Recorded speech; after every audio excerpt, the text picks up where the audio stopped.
Hello friends, this is Himanshu Ranjan. Today I came up with previous year question paper of Coal India Limited. आज हम discuss करने वाले हैं finance and accounts का question paper. I have already discussed for all of you. जो general awareness और जो GK का जो एमसीक्यू है वो ऑलरेडी मैं डिस्कस कर चुका हूं।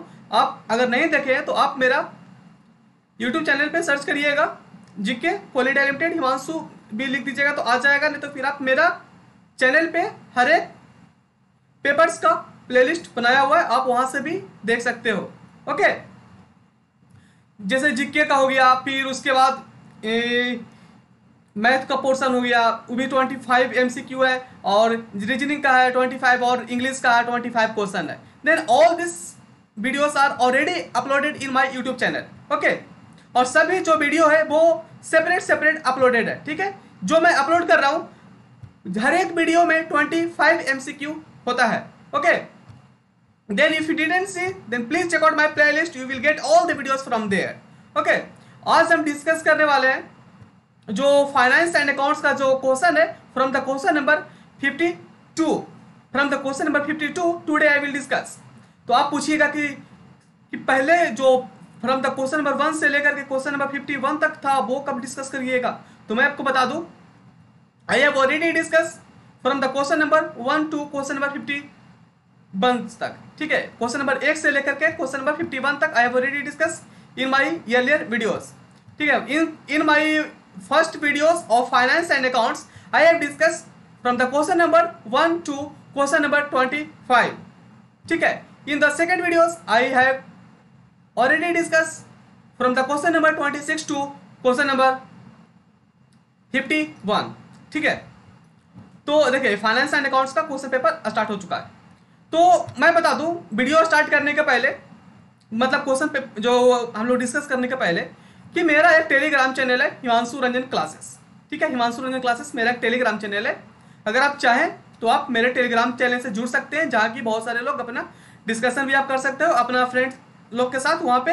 और मोस्ट इंपॉर्टेंट थिंग है टेलीग्राम पे जुड़ने का कि आप वहां से जितना भी पीडीएफ होता है मेरे क्लासेस से रिलेटेड आप वहां से डाउनलोड कर सकते हो। ठीक है, and if you want to ask me anything then you can also follow me in Instagram, link is given in the description box. ठीक है, टेलीग्राम का भी लिंक डिस्क्रिप्शन बॉक्स में दिया हुआ है, आप वहां से ज्वाइन करिए, फॉलो करिए, जो करना है करिए। ठीक है, टेलीग्राम पे ज्वाइन करने का फायदा होगा कि आप जितना भी पीडीएफ होता है मेरे क्लासेस से रिलेटेड आप वहां से डाउनलोड कर सकते हो। ठीक है friends, then today I will discuss from the question number 52। ठीक है, जैसे देखो 52 क्वेश्चन क्या बोला है, a company and a profit of 10,000 rupees during the year. एक कंपनी 10,000 रुपया कमा रहा है एक साल में। Okay, if the marginal cost and selling price of the product are 2 rupees and 4 rupees respectively. देखिए मार्जिनल कॉस्ट दैट मीन्स की variable cost. Okay, marginal cost that means variable cost. I will show you. देखो यहाँ पे marginal cost आपका दिया हुआ है और यहाँ पे आपका सेलिंग प्राइस दिया हुआ है। दैट मीन्स कि मार्जिनल कॉस्ट 2 रुपया है और सेलिंग प्राइस 4 रुपया है। देन क्वेश्चन क्या पूछा कि find out the amount of margin of safety. Margin of safety पूछा है, मार्जिन ऑफ सेफ्टी। तो then first of all you have to know that what is the formula of margin of safety. Margin of safety का formula क्या होता है, profit by PV ratio. Profit by PV ratio होता है ना। Okay, चलो मैं प्रॉफिट बाय पीवी रेशियो लिख देता हूं पहले।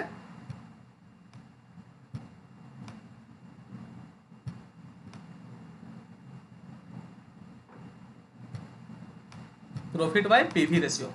ओके, ये हो गया formula. Profit by PV ratio formula होता है मार्जिन ऑफ सेफ्टी का। देन आपको निकालना है margin of safety. Then first of all you have to search from where you will get PV ratio. Okay, देखो मार्जिन ऑफ सेफ्टी दिया हुआ है 2 रुपया और सेलिंग प्राइस दिया हुआ है 4 रुपया। देन यहां से आप कॉन्ट्रीब्यूशन निकाल सकते हो।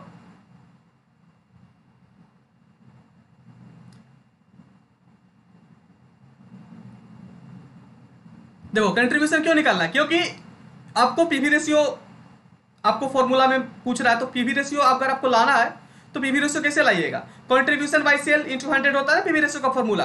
तो आपको फर्स्ट ऑफ ऑल यहाँ से आप देखिए, आप यहाँ से ना कंट्रीब्यूशन निकाल सकते हो। देखिए मार्जिनल कॉस्ट दैट मीन्स की वेरिएबल कॉस्ट होता है, ओके।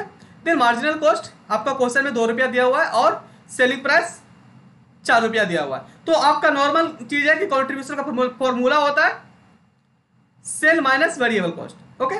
देन आपको मैं शॉर्टकट बता देता हूँ, आप इतना भी हर चीज मैं लिखूंगा नहीं, आपको हर चीज बताता चलूंगा, आप लोग समझते चलो। देखो variable cost minus cell minus variable cost होता है कंट्रीब्यूशन। देन कंट्रीब्यूशन आपका हो जाएगा 2 रुपया, आपका कंट्रीब्यूशन हो जाएगा 2 रुपया, ओके। कंट्रीब्यूशन 2 रुपया हो गया। Find out margin of safety है, तो कंट्रीब्यूशन पीवी रेशियो, क्या पीवी रेशियो फॉर्मूला क्या होता है? Contribution by sale into 100।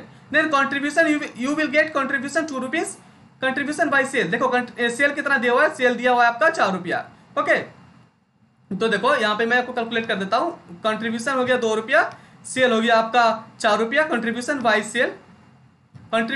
Cell into 100, ये हो गया पीवी रेशियो निकल गया, ठीक है। ये पीवी रेशियो मैं निकाल रहा हूँ यहाँ पे, ओके। यहाँ पे मैं पीवी रेशियो निकाल रहा हूँ, ये मैं निकाल रहा हूँ पीवी रेशियो, ध्यान देना, यहाँ पे मैं पीवी रेशियो निकाल रहा हूँ। तो ये कितना हो जाएगा, इसको काटो, इसको से इसको काटो, और इसको 2 हो गया, और 2 से 2 50% आ जाएगा यहाँ पे पीवी रेशियो, ठीक है, 50% आ जाएगा। फिर उसके बाद पूछा कि find out margin of safety, margin of safety. तो profit by PV ratio, profit कितना दिया हुआ है तुम्हारा, देखो 10,000 रुपया प्रॉफिट दिया हुआ है, प्रॉफिट तुम्हारा दिया हुआ है 10,000 रुपया, देखो प्रॉफिट आपका दिया हुआ है 10,000 रुपया, ठीक है। प्रॉफिट बाय पीवी रेशियो, यहां पे आपका 50% आ गया था पीवी रेशियो, ओके। देन आप यहां पे इसको प्रॉफिट बाय पीवी रेशियो, फिर इसको डिवाइड करोगे, then you will get the answer 20,000, you will get the answer 20,000, ठीक है। आप कैलकुलेट करना अपना कैलकुलेटर में, आपको आंसर आ जाएगा ये वाला, ओके। देखिए मैं आप लोग के लिए पूरा एनालिसिस करके क्वेश्चन पेपर डिस्कस करता हूं, आपको बस इतना ही करना है कि वीडियो को ज्यादा से ज्यादा शेयर करना है, वीडियो को जरूर से जरूर लाइक करना है, और मेरे चैनल पे अगर पहली बार आए हो तो चैनल को जरूर से जरूर सब्सक्राइब करना है, ओके। चलो बढ़ हो गया, इसका आंसर हो गया 52 का आंसर हो गया ऑप्शन डी, ठीक है। 20,000 इसका आंसर आएगा, ओके। चलो ये हो गया question 52। Now I will discuss question number 53। Question number 53 पर हो, द कंपनी एक्ट 2013 कंटेंस, जो कंपनी एक्ट 2013 है ना, वो क्या कंटेंस करता है? Company act 2013 contains 470 sections and 7 schedules, okay. 470 section है एंड 7 शेड्यूल है कंपनी एक्ट 2013 में, ओके। देन 53 का आंसर हो गया ऑप्शन सी। चलो आगे बढ़ो, 54 पर हो। 54 क्या बोलता है कि a dash is not an actual contract but is resemble a contract, in other words it is a law it is a contract in which there is no intention on part of either parties to make a contract, but law imposes upon the parties, that means के बोलते ये होता है quasi contract. देखो quasi contract क्या होता है ना, कि आप चाहते नहीं हो कॉन्ट्रैक्ट करने के लिए, बट कुछ कॉन्ट्रैक्ट ऐसा होता है, मतलब कुछ ऐसा होता है इंसिडेंट कि आप कॉन्ट्रैक्ट में आ जाते हो, ठीक है। तो ये होता है quasi contract. Quasi contract is not an actual contract but it resembles a contract। जैसे नॉन ग्रेचुअस एक्ट हो गया, चाहे ये हो गया, फिर अगर आप फाइंडर ऑफ गुड्स, अगर कोई गुड्स पा लिया तो फिर उसका रिस्पॉन्सिबिलिटी बनता है कि वो सामने वालों को रिटर्न करे, ठीक है। कुछ आपको मैं और एग्जांपल देता हूं, सपोज दैट कोई एक सेलर, कोई भी एक होता है ना सेलर, कुछ आपके घर में बेचने आया और by mistake they forgot some goods in your house,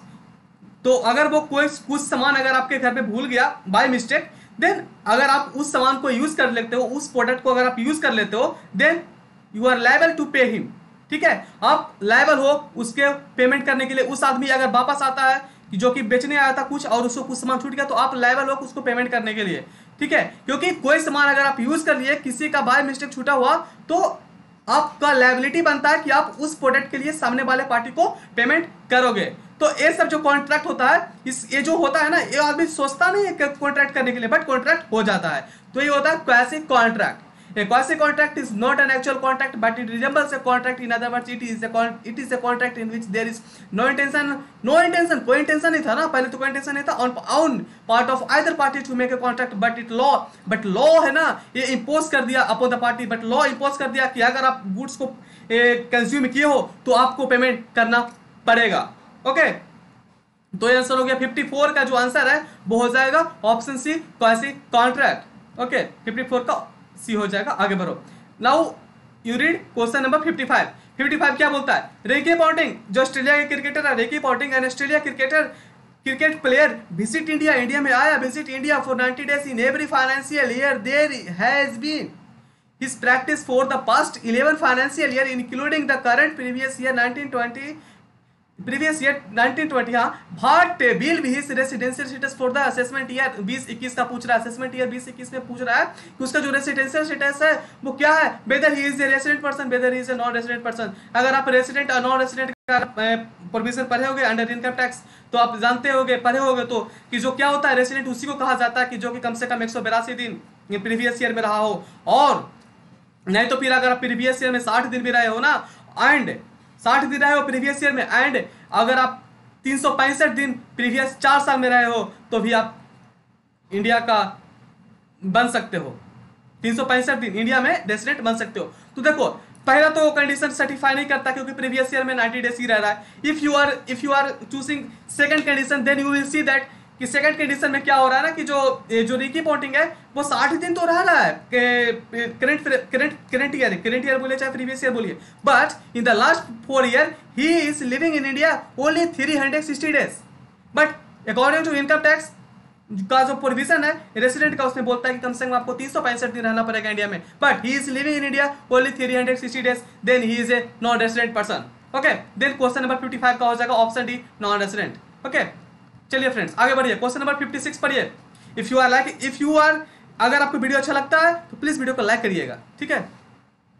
if you are satisfying with my lecture then please like my videos, ताकि मुझे मोटिवेशन मिलता है। देखिए लाइक से कुछ नहीं होता, बस एक मोटिवेशन मिलता है कि जो मेरे पास थोड़ा भी नॉलेज है और आपके साथ मैं शेयर करता हूँ, और तो फिर आपका दायित्व बनता है कि आप भी सामने वालों को कुछ रिटर्न में दो। तो रिटर्न में सिर्फ लाइक मार दो, शेयर कर दो, चैनल को सब्सक्राइब कर दो। ओके चलो आगे बढ़ो। 56 पढ़ो। 56 क्या बोलता है कि वेयर एन एसएससी इनकर any expenditure for acquisition of any asset or part thereof in respect of which a payment or aggregate of payment made to a person in a day otherwise done by account pay check drawn on a bank or account pay bank draft or use of electronic clearing system through a bank account or through such other prescribed electronic mode such exceeds। इससे मतलब ये बोलता है ना कि otherwise then bye account पे check के अलावा आप कितना अमाउंट तक पेमेंट कर सकते हो, तो है 10,000 से ज्यादा पेमेंट नहीं कर सकते। अगर आप 10,000 से ज्यादा पेमेंट कर दोगे तो क्या होगा, डिसअलाउ हो जाएगा। यही ज्यादा तो क्या होगा, डिसअलाउ हो जाएगा, ठीक है। Such expenditure shall not form part of the actual cost of such asset, मतलब डिसअलाउ हो जाएगा। 10,000 तक आप पेमेंट कर सकते हो, ठीक है, अकाउंट पे चेक के द्वारा।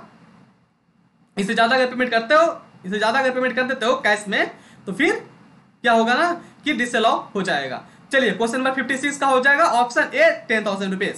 चलिए आगे बढ़ते हैं। क्वेश्चन नंबर 57 पढ़िए। 57 पढ़िए।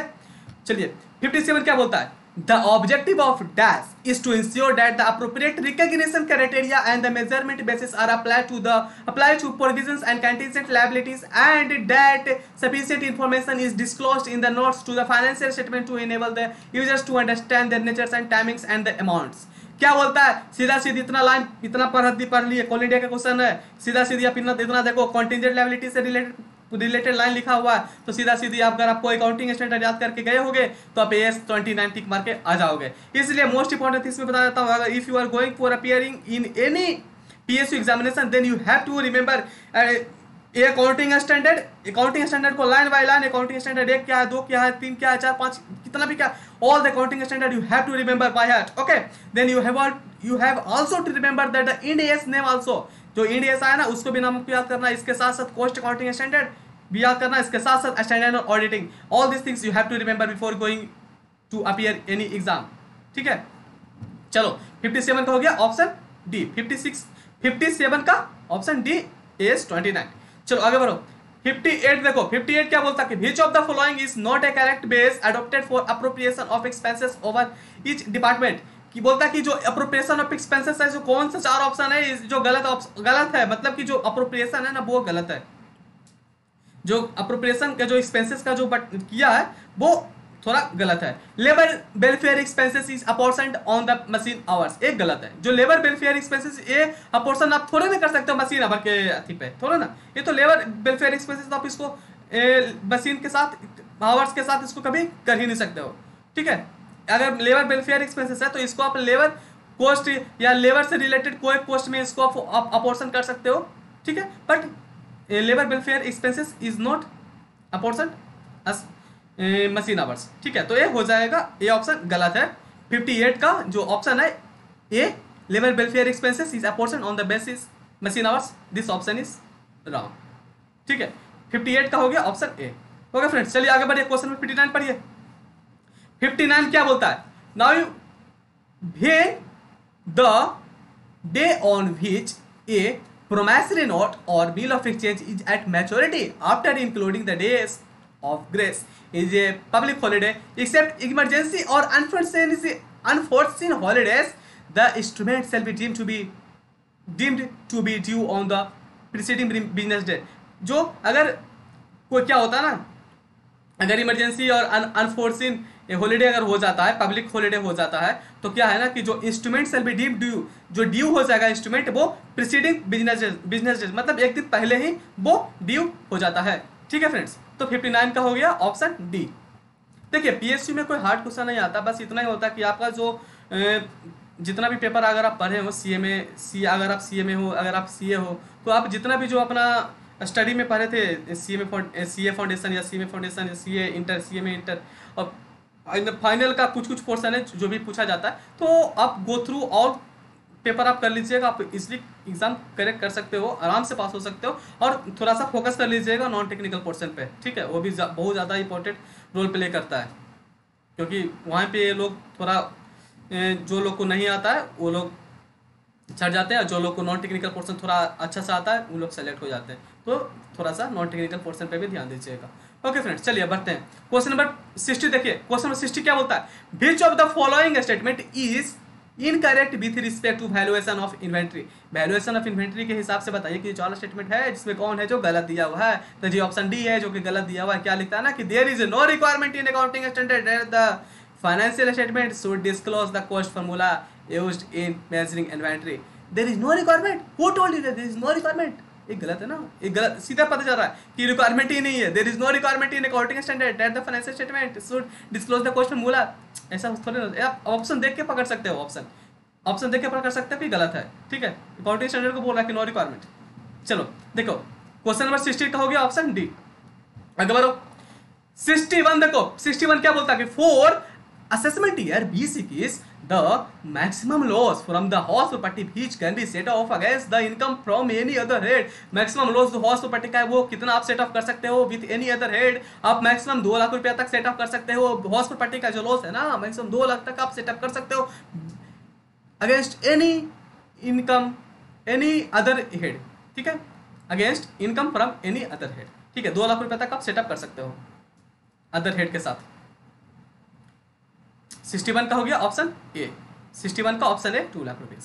आगे बढ़ते हैं 62 देखिए 62 क्या बोलता है कि financial statement of a company should be prepare as per. जो फाइनेंशियल स्टेटमेंट बनता है कंपनी का वो प्रिपेयर कैसे कौन से शेड्यूल में है? Financial statement of a company should be prepare as per schedule 3 and they should give true and fair view, ठीक है फ्रेंड्स। अगर ये तो ठीक है, शेड्यूल 3 बोल दिया कि फाइनेंशियल स्टेटमेंट पूछ दिया कि चलो कौन सा शेड्यूल में बनता है। बट अगर थोड़ा सा क्वेश्चन को थोड़ा सा और ट्विस्ट करेगा ना तो पूछ देगा ना कि चलो बताओ ना कि जो बैलेंस शीट होता है ना वो बैलेंस शीट का जो शेड्यूल होता है वो शेड्यूल में पूछ देगा, फिर पूछेगा कि पार्ट ए होता है कि पार्ट बी होता है। यहाँ पे बच्चा लोग कंफ्यूज, तो मैं बता देता हूँ जो बैलेंस शीट होता है वो होता है part A of the schedule 3 और जो पीएल अकाउंट होता है ना पीएल वो होता है पार्ट बी, ठीक है, पार्ट बी होता है पार्ट बी ऑफ शेड्यूल 3 और जो बैलेंस शीट होता है balance sheet part A of schedule 3, ठीक है फ्रेंड्स। ये मैं थोड़ा एक्स्ट्रा बताया, if the question are asked like that also then even तब आपको आना चाहिए, ये मैं बता दिया आपको, ठीक है। आगे बढ़ते हैं, इसका आंसर हो गया 62 का सी।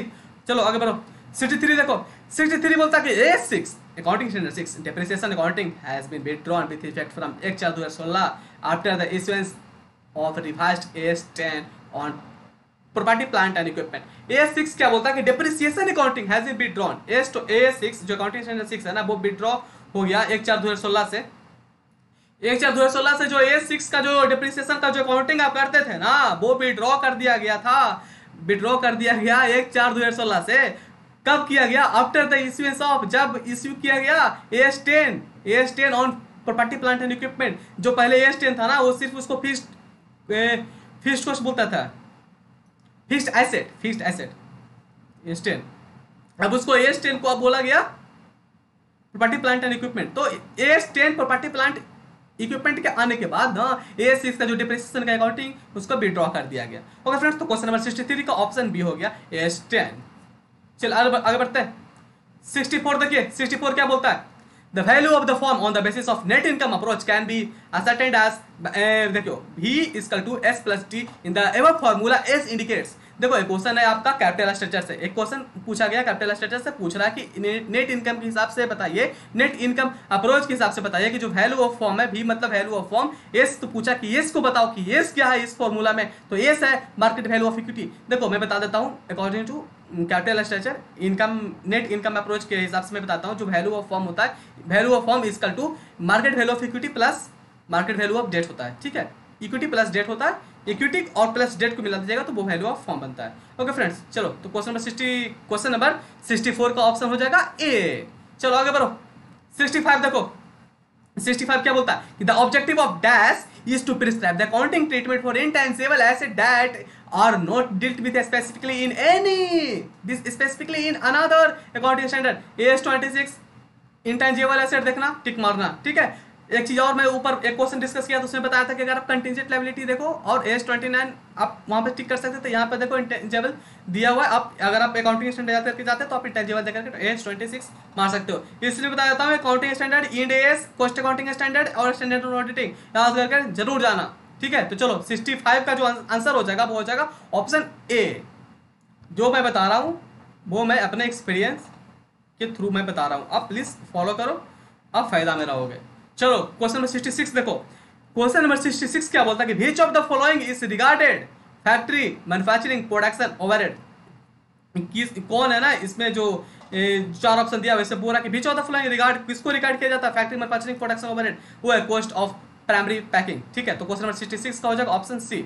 आगे बढ़ते हैं, क्वेश्चन नंबर 67 देखिए, क्वेश्चन नंबर 67 बोलता है कि following information has been provided by a contractor for the year ending 31/3/2020। Total expenditure दिया हुआ है, फिर आपका work certified, estimated further expenditure to complete the contract, फिर कॉन्ट्रैक्ट प्राइस था 11,000। तो all this things are mention in the question. ठीक है, अगर आप कैलकुलेट करोगे तो आपका जो आंसर है वो 3,000 रुपीज आ जाएगा। ठीक है फ्रेंड्स, तो क्वेश्चन नंबर 67 का हो जाएगा ऑप्शन सी। ये आप कैलकुलेट कर लेना। ठीक है, एक तो कम से कम आप कर सकते हो, क्योंकि कैलकुलेशन पार्ट है थोड़ा टाइम टेकिंग होता है, इसलिए मैं सोच रहा हूँ कि वीडियो बहुत ज़्यादा बड़ा हो जाता है तो आप लोग देखते नहीं हो, इसलिए मैं लिमिटेड टाइम का वीडियो रखता हूँ और 25 क्वेश्चन में इसलिए डिस्कस करता हूँ कि मुझे पता है कि आप लोग एक बार में 25 क्वेश्चन से तो नहीं देखते हो, इसलिए मैं ट्राई करता हूँ कि वीडियो जितना ज़्यादा छोटा हो और आप लोग देखो। चलो, इसलिए सम आप बना सकते हो, मुझे पता है कि आप लोग को सम आता है, आप लोग को प्रॉब्लम थ्योरेटिकल पोर्शन में होता है, इसलिए मैं थ्योरेटिकल को डिस्कस ज़्यादा करता हूँ, थोड़ा बड़ा के अच्छा से डिस्कस करता हूँ। चलो क्वेश्चन नंबर 68 देखो, क्वेश्चन नंबर 68 क्या बोलता है, according to section 2 clause I an agreement which is enforceable by law at the option of the one or more party thereto but not at the option of other or others is a called। इसको क्या बोला जाता है? इसको बोला जाता है voidable contract. जैसे देखो वॉइडेबल कॉन्ट्रैक्ट में क्या क्या आता है, वॉइडेबल कॉन्ट्रैक्ट में आता है कॉशन एंड इन्फ्लुएंस। अगर आप सुने होंगे कॉन्सन और एंड इन्फ्लुएंस, जो कॉन्सन और एंड इन्फ्लुएंस होता है बहुत सुने होंगे, तो ये जो टाइप 2 कॉन्ट्रैक्ट होता है ना, ये दोनों वॉइडेबल कॉन्ट्रैक्ट के अंदर आता है। कॉन्सन क्या होता है कि आपको कोई डरा धमका के आपसे कॉन्ट्रैक्ट करवा रहा है, तो वो भी वॉइडेबल कॉन्ट्रैक्ट के अंदर आता है। और अगर आपको कोई, जैसे कि आप एंड इन्फ्लुएंस क्या होता है ना कि अगर आपका कोई सुपीरियर, आपके घर में कोई सुपीरियर है, आपके मतलब suppose that if you are, आपके पापा कोई एंड इन्फ्लुएंस कर रहे हैं कि आपको बोल रहे हैं कि नहीं तुमको वहां नहीं जाना है, तो वो एंड इन्फ्लुएंस कर रहे हैं। ठीक है, तो like this all this things are coming under the voidable contract. ठीक है, तो एंड इन्फ्लुएंस मतलब, जो एंड इन्फ्लुएंस मतलब टीचर भी हो सकते हैं कि आपको बोल रहे हैं कि देखो तुम ये करोगे तुमको ये मिलेगा, ये करोगे, तुम्हारे पापा भी ऐसे बोलेंगे देखो तुम वहाँ नहीं जाना, तुमको वहाँ नहीं जाना, एक नहीं करना, तो वो इन्फ्लुएंस कर रहे हैं। ठीक है, तो ये सब जो कॉन्ट्रैक्ट होता है ना वो आपके ऊपर डिपेंड करता है कि अगर आप वो चीज़ करना चाहते हो या नहीं चाहते हो। आपके पास ऑप्शन है, अगर आप वो उनका बात मानते हो, ठीक है, आप बात मान भी सकते हो, आप बात नहीं भी मान सकते हो, then all this type of contract are coming under the voidable contract. ठीक है फ्रेंड्स, तो क्वेश्चन नंबर 68 का हो जाएगा ऑप्शन सी। क्वेश्चन नंबर 69 पर हो। 69 क्या बोलता है कि after adjusting the advance tax and tax deducted at source, the cessee would arrive at the amount of net tax payable or refundable. Such amount should be rounded up to nearest multiple of 10 rupees. After आप adjust करते हो ना, after adjusting advance tax और TDS का जो बोलता है ना कि जो सेसी अराइव करता है ना, जो नेट टैक्स पेबल वो रिफंडेबल, नेट टैक्सेबल हो चाहे नेट टैक्स रिफंडेबल हो, तो बोलता है कि कितना जो राउंड ऑफ होगा ना वो कितना नियरेस्ट कितना का मल्टीपल होना चाहिए, तो नियरेस्ट 10 रुपीज़ का मल्टीपल होना चाहिए। ठीक है, nearest multiple of 10 rupees 10। Okay friends, तो क्वेश्चन नंबर 69 का हो जाएगा ऑप्शन डी ₹10। चलो आगे बढ़ते हैं, क्वेश्चन नंबर 70 देखते हैं। 70 देखो, 70 क्या बोलता है कि under the head income from the other sources family pension received is exempted up to. जो फैमिली पेंशन मिलता है ना वो कितना एग्जेम्प्टेड है, तो 33.153% ऑफ सच इनकम और ₹15,000 विच एवर इज लेस। ठीक है, 33.153% ऑफ सच इनकम और 15,000 whichever is less, then ये जो फैमिली पेंशन है वो आपको एग्जेम्प्टेड होता है। ठीक है, क्वेश्चन नंबर 70 का हो जाएगा ऑप्शन ए। आगे बढ़ो, क्वेश्चन नंबर 71 देखो। 71 क्या बोलता है कि प्राइम और the most important objective of financial management. Most important objective financial management का क्या है? Most important objective financial management का वो है वेल्थ मैक्सिमाइजेशन। वेल्थ मैक्सिमाइजेशन है most important objective of financial statement. ठीक है फ्रेंड्स, 71 का हो जाएगा ऑप्शन सी। 71 का सी। आगे बढ़ते हैं, 72 देखो। 72 क्या बोलता है? According to the decision given in the case of Garner versus Murray, solvent partner have to bear the loss. Solvent partner have to bear the loss due to insolvency of a partner and have to categorically put that the normal loss on realization of asset to be borne by all the partners including insolvent partner in the profit sharing ratio, but the loss due to insolvency of a partner has to be borne by the solvent partner in the capital ratio. ठीक है friends, तो question number 72 को हो जाएगा option सी। चलो अगर question number 73 देखो, ज़्यादा नहीं है, 75 तक अभी डिस्कस करेंगे। 73 देखो, to compute service cost it is necessary to understand the unit for which the cost is to be computed. Which of the following statement is incorrect? 4 option है, इसमें से कौन स्टेटमेंट गलत है? बोलता है कि जो ऑप्शन बी है वो गलत है। For canteen service the unit of cost will be occupied room desk, गलत है। ठीक है फ्रेंड्स, तो क्वेश्चन नंबर 73 का हो जाएगा ऑप्शन बी। अगर बढ़ो 74 देखो। 74 क्या बोलता है? Which of the following statement is incorrect with respect to income under the head salary. Salary के हिसाब से बताओ कि कौन 4 ऑप्शन है वो गलत है। City compensatory allowance received is exempted up to ₹800 per month, एक गलत है, ऑप्शन ए ऑप्शन गलत है। तो 74 का हो जाएगा ऑप्शन ए। गलत पूछा था इसलिए गलत ऑप्शन ए है। ठीक है फ्रेंड्स, तो 74 का हो जाएगा ऑप्शन ए। आगे बढ़ो 75 देखो। 75 क्या बोलता है? 75 dash are denominated in GBP dash are denominated in GBP Great Britain pound and issued in London. Issue proceed can be can be used to fund UK operation. तो इसका आंसर हो जाएगा bulldog bond. Bulldog bond are denominated in GBP, मतलब कि great Britain pound. ठीक है friends, bulldog bond. तो 75 का आंसर हो जाएगा सी। 75 का ऑप्शन हो जाएगा सी, बुलडॉग बॉन्ड। ठीक है, are denominated in GBP Great Britain pound are issued in London. इसी proceed can be used to fund UK operation. ठीक है फ्रेंड्स, तो आज हम वीडियो यहीं तक रखते हैं। आज हम 75 क्वेश्चन तक, जो 52 से आज हम लोग डिस्कस किए थे ना, 52 से 75 तक आज हम डिस्कस किए। जो भी रिमेनिंग क्वेश्चन है वो मैं आपको नेक्स्ट क्लास में पूरा कंप्लीट करूंगा फाइनेंस एंड अकाउंट्स का। ठीक है फ्रेंड्स, वीडियो अच्छा लगेगा तो वीडियो को बस लाइक करिएगा, शेयर करिएगा and most important please subscribe my channel. Thank you.